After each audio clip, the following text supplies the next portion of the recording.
Gold and silver just issued a warning the market can't mute, because the quote on your screen is only half the message and the structure underneath it is flashing stress. Gold, sitting around the mid-4,000s and silver pressing into the high 80s to low 90s, isn't just another rally.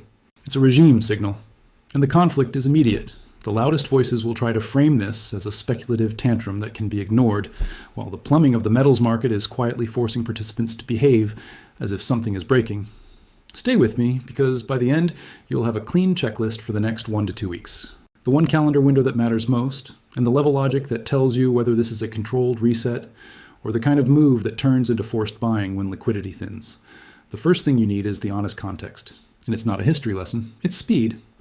Early January had gold closer to the low 4,300s before it pushed into the $4,600 area. And silver moved from the low 70s into the $90 neighborhood in a stretch that felt almost disrespectful. That matters because markets don't blow up from direction, they blow up from rate of change. Risk models, margin frameworks, hedging desks, and trend systems don't care about your narrative. They care about volatility, they care about convexity, they care about whether the move is smooth enough to manage or violent enough to create must-act-now behavior. And that's where the real pressure starts. Here's why most investors misread this at exactly the wrong moment. They've been trained to say, rates are high, the dollar can firm, so gold shouldn't be doing this. That's textbook thinking, and textbooks are written about calm markets. In real markets, the relationship is conditional. When confidence is stable, yes, real yields up can weigh on gold. But when confidence is the variable, gold stops trading like a commodity and starts trading like a referendum. Silver is even more dramatic because it's not only money adjacent, it's also industrial, and it sits at the intersection of procurement, supply chains, and investment flows. So when both metals move together with this kind of intensity, it's rarely emotion. It's usually math. But that's not the part that matters. The hidden detail, this is the piece mainstream coverage keeps missing, is that price can lag the truth when the market's internal signals are changing. In metals, the lie detector is often the spread, the curve, and the cost of urgency. In other words, what does it cost to get metal now versus later, and what does it cost to hold risk right now versus later? When those costs rise, participants don't think their way through it. They adjust mechanically, they roll differently, they hedge differently, they stop offering liquidity, they pull inventory, they pay up to avoid getting trapped. And if you want to understand the warning, you have to understand how paper and physical interact when the system gets tight. In a relaxed environment, futures lead and physical follows. The futures market provides price discovery, physical markets price off it, inventory flows smoothly, and the curve usually reflects the time value of money in storage. But stress changes the direction of authority. When a market tightens, physical begins to veto paper. It's subtle at first. You see it as weirdness, a strong nearby contract, a roll that becomes expensive, a curve that refuses to carry properly even when rates are high. Then you see it in behavior, dealers less eager to quote size, longer lead times, a sudden sensitivity to delivery windows, a jump in borrowing costs, lease rates, because everyone wants access now, not in 3 months. And that's where the trade stops being about a headline and starts being about availability. Let's make this concrete without drowning in jargon. The curve is simply the set of prices for different delivery months. In a world where money costs money, where interest rates exist, commodities often trade with some carry. Later months can be higher than spot because you're paying storage and financing. That's contango. In metals, the structure can be more nuanced because gold especially is also a monetary asset with a deep lending market. But the key idea holds. If the market suddenly starts pricing now as unusually valuable, the curve flattens or even flips. That's backwardation. You don't need to memorize the word. Just remember what it forces participants to do. If now becomes expensive, shorts who plan to roll can get squeezed by the roll itself. If the spread moves against you, you can be right on direction and still get crushed on structure. And if you're a hedger or a fund, you start paying up to avoid being the last one trying to exit through a narrow door. Now add the second structural lever, options. In a high volatility metals tape, options positioning can become a hidden engine. When a lot of call options exist near certain strikes, big round numbers, obvious levels, dealers who sold those calls often hedge by buying futures as price rises. That's delta hedging. If price rises into those strikes, hedging demand can accelerate. That's reflexivity, not a conspiracy, a mechanism. And when liquidity is thin, that hedging can become the move. The market doesn't rise because everyone suddenly fell in love with the metal. It rises because the people who are short convexity have to buy into strength to stay neutral. Then the buying itself creates more strength. And the next detail is what flips the whole setup. Because while that can happen in gold, silver is where it gets wild. Silver's market is smaller, more volatile, and more sensitive to margin and positioning shocks. Exchanges respond to that by raising margin requirements. That's risk management. But margin hikes have a side effect. They force weaker hands to liquidate. If you're long and overlevered, you might have to sell into a dip. If you're short and the market moves against you, your margin demand rises too, and you can be forced to cover into a rally. That creates violent two-way price action even if the underlying trend remains intact. So if you're watching silver and thinking, this is insane, so it must be fake, you're missing the point. Insane is what a market looks like when it repricing an assumption and the leverage has to be washed through the system. Now let's proof stack this, because one argument is never enough. Proof point one is simply the synchronized move. Gold and silver rising hard together tends to happen when the market is paying for insurance, not chasing a trendy story. Proof point two is the curve behavior and the cost of immediacy. When the near months stay stubbornly bid relative to later months that not what you expect if this were pure speculative froth that can be easily supplied. Proof point three is volatility itself. When it becomes more expensive to hold or trade, and yet the market keeps pushing. That's a sign demand is not just optional, it's compelled. Proof point four is institutional behavior. Central banks have been adding gold over recent years as reserve diversification became a theme, and whether you agree with it or not, that demand is price insensitive compared to retail. It's slow, persistent, and it changes the floor. Proof point five is the silver supply story. Much of silver supply is byproduct, coming from mining operations whose primary economics are copper, lead, zinc, or gold. That makes silver supply less elastic. High prices don't instantly create high supply, because the decision to increase output belongs to a different metal's economics, and refining capacity and recycling have lead times. When the market is tight, it can stay tight longer than people expect, and that's where the real pressure starts. There's another street symptom that matters because it tells you who is actually driving the marginal price. During periods when silver is ripping, you sometimes see a counterintuitive thing. Retail investors aren't charging in the way headlines imply. Coin dealers can report more sellers than buyers. Premiums can behave oddly, rising in absolute dollars but not necessarily exploding in percentage terms, because price itself is doing most of the work. That kind of divergence suggests the move is an OST being powered by the typical everyone rushes to buy coins at the top this cycle. It suggests bigger flows, offshore demand, institutional allocation, or industrial procurement urgency is doing more of the heavy lifting. And if that's true, the market can stay bid even as the commentariat declares it overdone. But that's not the part that matters. The deeper warning is what this says about confidence in collateral. Gold doesn't just rally because someone is scared. Gold rallies hardest when people doubt the reliability of the system's promises, when they start pricing political risk into monetary policy, when they worry that the rules can change when they feel that the institution supposed to be boring is being forced into drama. You can see it when the dollar's tone shifts, when bond volatility refuses to calm down, when safe assets don't behave in a stable way. Metals become the quiet ballot people cast when they don't like the choices on offer. This is where the skeptics of institutions tend to lean in, and you should, but with discipline. It's tempting to say, this proves everything is broken, so metals only go up. That kind of certainty is how people get harvested. Markets love nothing more than punishing certainty. The professional way to read this is the probability distribution changed. The market is paying more for tail protection. That doesn't mean price goes up in a straight line. It means pullbacks can be violent, and the rebounds can be even more violent. And volatility will be used against you. Here's the psychology shield you need, because this is where most retail investors lose the plot. In metals, the market often does a very specific sequence. First, it trends. Then it accelerates.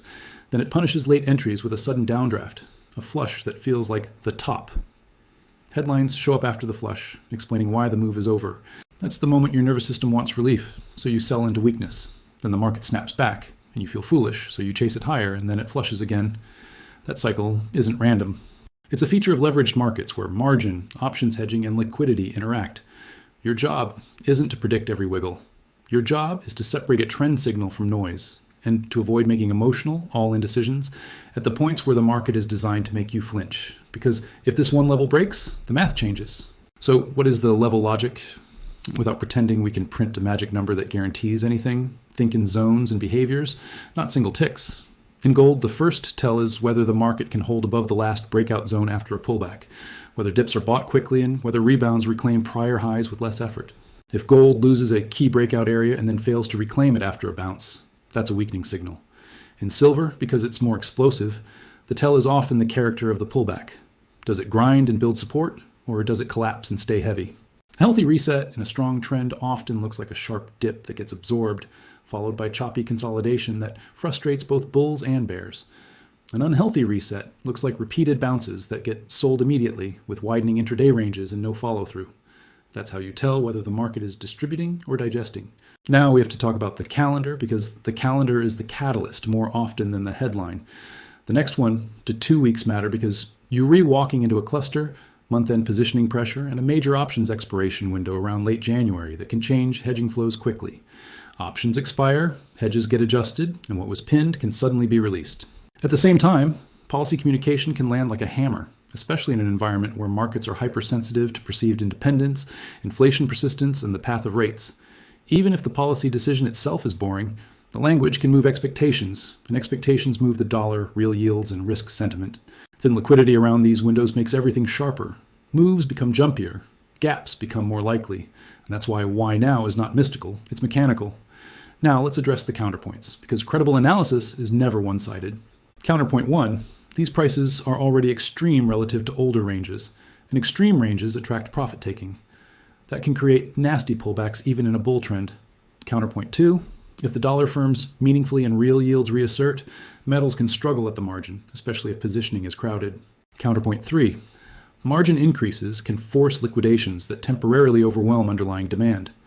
Counterpoint 4, high prices can eventually pull supply forward. More recycling, more scrap, more selling from holders who waited years for this moment. Counterpoint 5. If industrial demand hiccups, if growth slows, or procurement budgets get cut, silver can feel it. These are real risks. Ignoring them doesn't make you bullish, it makes you fragile. But here's the rebuttal. In a regime shift, pullbacks are not disproof. The disproof is structural. The disproof is when the market stops behaving like it's urgent. So here's the 2-scenario lens you should keep in your head, because it keeps you from being hypnotized by every candle. Scenario 1 is the controlled pullback and retest. Price dips hard because leverage gets shaken, then it stabilizes above a prior breakout zone. Then it retests that zone and holds, and the curve and spreads don't give up. Volatility stays high, but becomes more two-sided rather than one-way panic. In that scenario, the warning remains active and the market is essentially reloading. Scenario 2 is the continuation squeeze. Price doesn't give you a comfortable pullback. It gaps, it runs, it breaks round numbers, and you see that air pocket behavior where offers disappear and everyone scrambles to hedge or cover. That scenario comes with higher gap risk, especially over weekends or into major events, and it S where people make the most money and the most mistakes.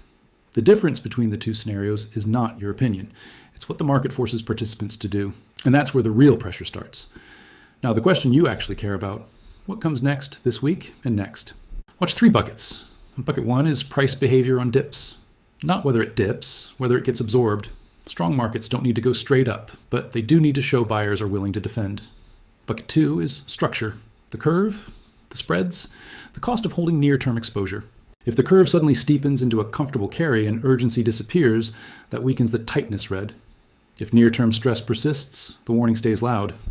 Bucket 3 is flows and risk control signals, margins, volatility pricing, and the way option strikes behave into expiration. If price keeps gravitating towards certain strikes and then breaks free after expiration, that tells you hedging pressure was a major component. If price collapses and can't reclaim, that tells you the move was more fragile.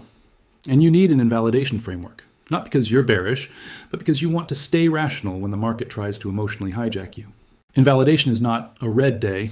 Invalidation is a change in character. In gold, that could look like a decisive break below a key prior breakout zone followed by a failed reclaim. Rallies that get sold, not bought. In silver, that could look like a violent break that doesn't T-snap back, where the bounce is weak and the market remains heavy, suggesting forced selling is not finished and demand is stepping back. In both, a major tell is whether volatility spikes coincide with demand stepping away rather than stepping in. If big down moves are met with silence, no bid, no recovery, that's danger. If big down moves are met with rapid absorption and recovery, that's strength. Because if this one level breaks, the math changes. Now let's bring it back to the core warning, the one most investors won't want to hear. Gold and silver moving like this is not only about inflation, it's about trust. It's about the market pricing the possibility that the rules of finance, policy credibility, institutional independence, currency stability are becoming more contested. Metals are not perfect. They don't pay cash flow. They can be painful to hold in the wrong regime. But when they scream, they're often pointing at stress that will show up somewhere else later. Sometimes it shows up in currencies. Sometimes it shows up in funding markets. Sometimes it shows up in politics. The warning is that the market is paying for protection again, and it's doing it in size. Here's how you avoid getting played while still respecting the signal. First, stop thinking in absolutes. Don't marry the trade. Second, separate time horizons. A long-term regime shift can include brutal short-term shakeouts. Third, define what you'll watch, not what you'll feel. When you have a checklist, you don't have to panic decide. Fourth, accept that price can whip around violently even if the thesis is correct. That's not a bug. That's how leverage clears. Fifth, don't let headlines time your emotions. Headline writers show up after the move, and their incentives are clicks, not your risk management. So if you want the near-term roadmap in one breath, here it is. Over the next 1 to 2 weeks, you're watching whether gold holds above its recent breakout zone on the first real pullback, whether silver's pullbacks get bought with urgency or sold with exhaustion, whether the curve and spreads keep signaling now matters, and how price behaves into and through late January expiration and policy week. If dips are absorbed and structure stays tight, the warning remains active and the next leg higher stays on the table, along with the gap risk that comes with it. If dips are not absorbed, if structure relaxes, and if rebounds fail, the market is telling you this was a blow-off that needs time to cool. And here's the subtle community call, because this is the part that actually matters more than a prediction.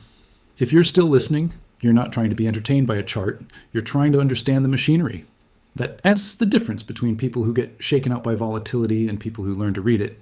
Stay in that mindset. Stay skeptical, but stay precise. Keep your checklist. Respect the calendar. Don't let the market rent space in your nervous system. Because the warning isn't that metals are too high. The warning is that the system is repricing stress, and stress doesn't resolve itself politely.